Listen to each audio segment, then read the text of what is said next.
Hello friends, नमस्कार and welcome to समाधान। साथियों, उम्मीद है कि आप सब अच्छे होंगे और साथ ही साथ आपकी स्टडी भी अच्छे से चल रही होगी। साथियों, जैसे कि आप सभी को पता है कि अभी राजस्व विभाग में जो भी राजस्व काम है, अभी तो वर्तमान में अगर हम लोग बात करें तो 46 लाख आवेदन पेंडिंग में है, जिस पे अभी काम चल रहा है।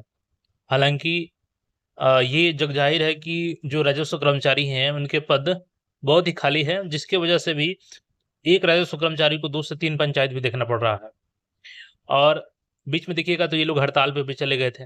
कारण था कि ये लोग अपने मांग को लेकर गए थे कि इनका पे लेवल बढ़ाया जाए और प्रमोशन में जो चीज़ें हैं उसको लेकर के।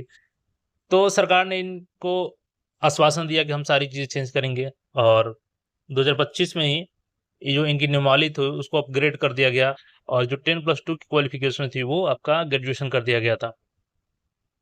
और उसके बाद से ये भर्ती जो 10+2 में थी 3559 ये वापस चल गई जीएडी के पास और जीएडी से दोबारा रोस्टर क्लियर होकर के फिर चली गई है बीएसएस के पास, जो कि सीजीएल4 में आपकी ऐड होगी।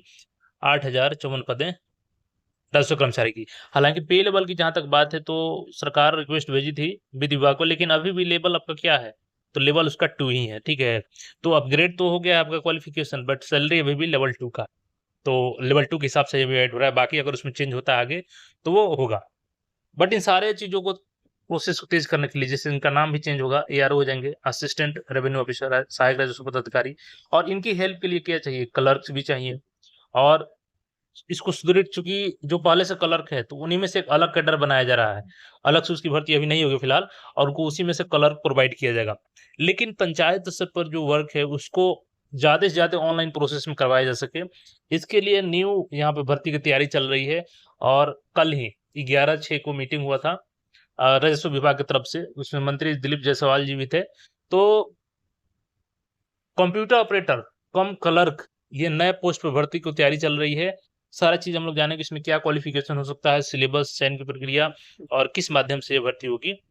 और एक चीज़ आपको बता दें कि ये भर्ती परमानेंट होगी, ठीक है? तो इसको कॉन्ट्रैक्ट आप लोग नहीं समझेंगे, जैसे कि कई बार होता है कि बेल्ट्रॉन के माध्यम से वैकेंसी हो जाती है। बट ये आपका प्रॉपर तरीके से रोस्टर क्लियरेंस करने के बाद जीडी के माध्यम से बीएसएससी को दिया जाएगी और फिर इस पे भर्ती होगी। सबसे पहले मैं आपको प्रेस विज्ञप्ति दिखाऊँगा रेवेन्यू एंड लैंड डिपार्टमेंट का, लैंड रिफॉर्म डिपार्टमेंट का। और इससे पहले मैं बता दूँ, देखिए मैंने जो 58 टाइगर रिजर्व्स हैं, बिल्कुल फ़नी वे में ट्रिक से याद करवाया आपको। एक बार अगर उस वीडियो को देख लेते हैं ना आप, तो एग्ज़ैक्टली बता देंगे कौन-सा किस स्टेट में है और एक-एक चीज़ आपको उसमें कन्फर्म याद रहेगा, तो उसको ज़रूर देख लीजिएगा। और आज मैं मैप के थ्रू आपको बिहार के संदर्भ में भी कुछ जानकारियाँ देने वाला हूँ, तो आज ही वो वीडियो आ जाएगी।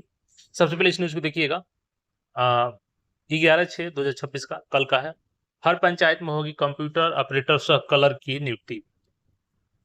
8054 राजस्व कर्मचारियों की बहाली का प्रस्ताव भेजा गया। तो ये तो 20 अक्टूबर को ही चला गया था, सॉरी 20 मई को ही चला गया था।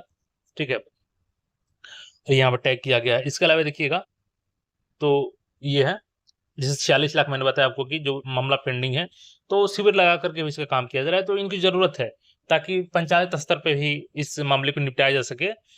ब्लॉक स्तर पे जो इतनी पेंडिंग चल रही है काम है, उसको पंचायत स्तर पे शॉर्टलिस्ट किया जा सके। अगेन यहाँ पे देखिएगा, तो राजस्व एवं भूमि सुधार विभाग, हर पंचायत में होगी कंप्यूटर ऑपरेटर सह क्लर्क नियुक्ति। 8054 राजस्व कर्मचारियों को बहाली का प्रस्ताव भेजा गया डॉक्टर दिलीप जायसवाल और 15 दिन बाद फिर होगी समीक्षा। तो इन सारी चीज़ों को फिर से ये लोग समीक्षा करेंगे। अब इस चीज़ों को पेपर में भी दिया गया है, तो इसकी क्वालिफ़िकेशन क्या हो सकती है? सीटों की संख्या सबसे बड़ा सवाल है कि क्या होगा? देखिए यहाँ पे क्या है, हर पंचायत में होगी कंप्यूटर ऑपरेटर सह क्लर्क की भर्ती। 8054 राजस्व कर्मचारियों को बहाली का प्रस्ताव भेजा गया। राजस्व एवं भूमि सुधार विभाग मंत्री डॉक्टर दिलीप कुमार जायसवाल ने कहा कि राज्य के अंतिम व्यक्ति तक ऑनलाइन राजस्व सेवाओं की पहुंच आसान और प्रभावी बनाने के लिए हर पंचायत में कंप्यूटर ऑपरेटर सह क्लर्क की नियुक्ति होगी। वही राजस्व कर्मचारियों की कमी को दूर करने के लिए विभाग द्वारा 8054 राजस्व कर्मचारियों को बहाली का प्रस्ताव राज्य कर्मचारी चयन को भेज दिया गया है। उन्होंने कहा कि पर्याप्त मानव संसाधन उपलब्ध होने से दाखिल खारिज, ई माफी, अतिक्रमणवाद, लोक शिकायत तथा अन्य राजस्व मामलों के निपटारे में तेजी आएगी। वे गुरुवार को विभागीय मुख्यालय से वीडियो कॉन्फ्रेंसिंग के माध्यम से दरभंगा शेखपुरा जिले के राजस्व की समीक्षा बैठक कर रहे थे। तो ये समीक्षा बैठक में मंत्री ने अधिकारियों को अतिक्रमण से जुड़े मामलों को सर्वोच्च प्राथमिकता देने का यहाँ पे निर्देश दिया। अब बात करें कि पदों की संख्या कितनी हो सकती है, कब तक ये भर्ती आएगी। तो देखिए अभी तो फिलहाल इस पे घोषणा हुई है, लेकिन जो पदों की संख्या रहेगी मैं आपको बताता हूँ। प्रत्येक पंचायत में आपको एक कंप्यूटर ऑपरेटर और क्लर्क दिया जाना है। वर्तमान में बिहार में पंचायतों की संख्या की बात करें तो 8053 पंचायत हैं आपके, यानी कि प्रत्येक पंचायत में अगर एक सीट भी काउंट करें आप लोग तो 8053 यहाँ पे मिनिमम सीट होगा आपका। बाकी एक्स्ट्रा कुछ पदें इसमें क्रिएट जरूर होंगी तो वो प्लस में जाएगा, लेकिन फिलहाल आप लोग मान के चलिए कि 8053 पद यहाँ पे क्रिएट होगा।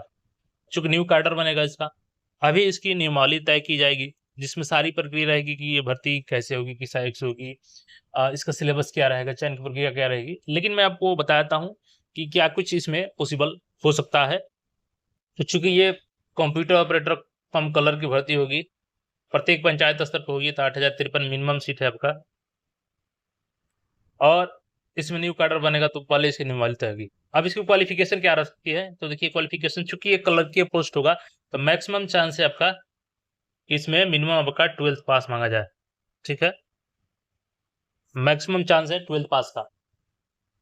और एज लिमिट की बात करें हम लोग तो इसमें देखिए एज लिमिट तय किया जाएगा आपका 18 से 37, और अलग अलग कैटेगरी में 40 42। जैसे कि 37 जनरल पुरुष के लिए होता है, महिला के लिए 40 होता है जनरल की, और बीसी मेल फीमेल के लिए 40 होता है, SC/ST मेल फीमेल के लिए 42 होता है। तो ये एज लिमिट रखी जाएगी, 12th क्वालिफिकेशन रखा जाएगा, प्लस साथ में क्वालिफिकेशन ये तो होगी ही, साथ में यहाँ पे आपको कंप्यूटर सर्टिफिकेट आपसे मंगाया जा सकता है। अब वो किस लेवल का तय किया जाता है, ADCA या DCA, ये अब चूंकि नियमावली बनेगी तो तय होगी, लेकिन फिलहाल ये है कि कम से कम 12th आपसे पास मांगा जाएगा और साथ में कंप्यूटर सर्टिफिकेट मांगा जाएगा। जहां तक बात है कि इसकी एग्जाम की, तो इसके एग्जाम 2 चरण में होंगे। देखिए चरण की बात करें हालांकि तो चरण इसमें 3 होंगे। 3 कैसे होंगे, एक तो होगा प्रीलिम्स PT जो होगा, और ये बिल्कुल BSSC से भर्ती होगी। तो BSSC से भर्ती होगी तो उसमें आपके जो BSSC का पैटर्न है 150 क्वेश्चन का, वही पैटर्न रहेगा जिसमें आपका 25 मैथ रहता है, 25 साइंस रहता है, 50 हो गया, 50 रीजनिंग रहता है, 100 हो गया, और 50 जनरल अवेयरनेस रहता है। तो टोटल 150 क्वेश्चन आपका रहेगा। ये प्रीलिम्स होगी, फिर मेंस का भी सिलेबस सेम रहता है। इसके बाद जब ये सारी प्रक्रिया आप पास कर जाएंगे तो इसके बाद होगा आपका स्किल टेस्ट, जिसमें स्किल और टाइपिंग टेस्ट उसको बोल सकते हैं। तो इसमें तो पहले आपका टाइपिंग टेस्ट होगा। अब टाइपिंग टेस्ट में ये देखा जाएगा कि क्या तय होता है, केवल इंग्लिश या केवल हिंदी या दोनों। कई बार होता है कि दोनों मांग लिया जाता है, तो दोनों मांग लिया जाता है तो थोड़ा सा ये प्रक्रिया टफ हो जाएगी। साथ ही साथ ये टाइपिंग तो होगा ही, इसमें एक और चीज हो सकती है जो आपका होगा MS वर्ड प्रोसेसिंग टेस्ट, क्योंकि देखिए इनको टाइपिंग भी करना रहेगा, डाटा तैयार करना रहेगा, तो टाइपिंग के साथ साथ इनको MS वर्ड प्रोसेसिंग, चूंकि कंप्यूटर ऑपरेटर ये रहेंगे, MS वर्ड प्रोसेसिंग, इसके बाद से एक्सेल वाला वर्क भी इनसे टेस्ट लिया जा सकता है। तो ये चीज जो है नियमावली अभी बनेगी, और इस भर्ती में अभी थोड़ा लेट होगा क्योंकि देखिए अभी तो पहल ही चल रही है इसको लेकर के, भर्ती करने को लेकर के। तो फिलहाल इस भर्ती की उम्मीद आप लोग इस इस ईयर के लास्ट तक या 2027 में एक्सपेक्ट कर सकते हैं। ठीक है, क्योंकि अभी इसकी नियमावली तय होगी, बहुत सारी प्रक्रिया है इसमें, फिर वित्त विभाग से इनको अप्रूवल लेना पड़ेगा। तो ये सारी प्रक्रिया चलते चलते ये इजिली समय निकल जाएगा, क्योंकि जो भर्ती ऑलरेडी आई है, आप ही सोचिए ना, 10+2 का, वो अब तक कंप्लीट नहीं हुई है। तो क्या आपको लगता है कितना जल्दी ये भर्ती हो जाएगी? नहीं, अभी सरकार को प्राथमिकता ग्रुप में चाहिए कि 10+2 का एग्जाम जल्द से जल्द करवाया जाए, क्योंकि उसमें भी तो मैक्सिमम कलर का भर्ती है। तो एक कलर का भर्ती आप कर नहीं रहे हैं, केवल घोषणा पर घोषणा कर रहे हैं, तो ये कैसे संभव है? बाकी आपका इस पे जो भी सोचना है कमेंट करके बता सकते हैं। बाकी तैयारी आपकी कैसी चल रही है कमेंट करके जरूर बताइएगा। मिलते हैं फिर नए अपडेट में। धन्यवाद।